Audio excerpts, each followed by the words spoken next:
Morning, my beautiful kings and queens. So I want to say that for those that carry a heavy anointing, for those that have been chosen by God, this is not a walk in the park.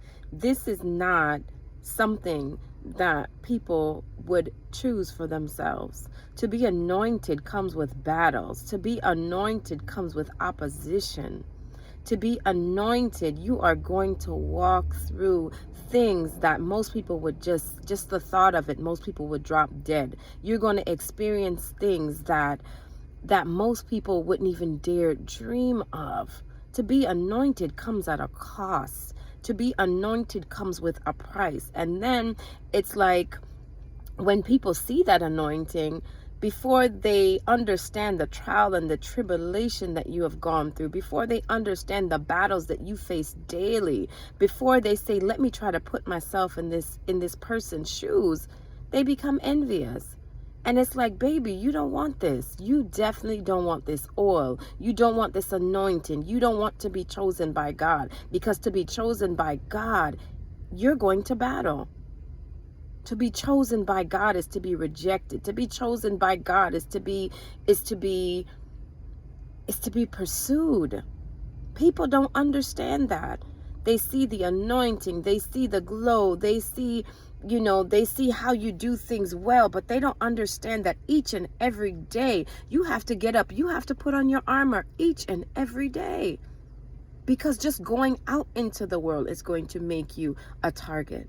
Going out to the world is going to make you stand out, because you are not of this world. He said to be in it, but not to be of it. So because you're in it and you're not of it, you are going to stick out like a sore thumb when you are anointed, when you are chosen by God. You're going to face things that people, they wouldn't dream of facing. And not only will you face them, but you will overcome them. Because God is working in you strength. He's working in you patience. He's working in you long suffering. He's working in you understanding. So to be chosen is not a cakewalk.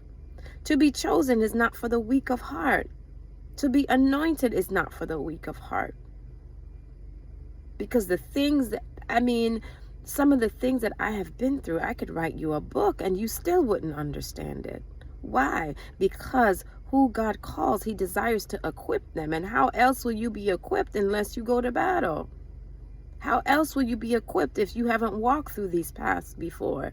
So in the training, that's where you're broken in the training. That's where you die to yourself in the training. It's like going to boot camp. When you're there, God is going to strip you of self. God is going to strip you of pride. He's going to strip you of ego. He's going to bring you down to your lowest, because he wants to work with a clean slate. He wants to work with an empty vessel. So he has to empty out those things that don't look like him.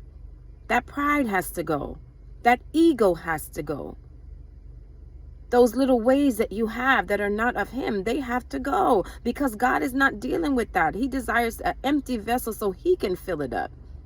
He desires a broken pot so that he can fix it. God is the potter and you are the clay. When you ask God to make you, mold you, and shape you, it is going to get very uncomfortable.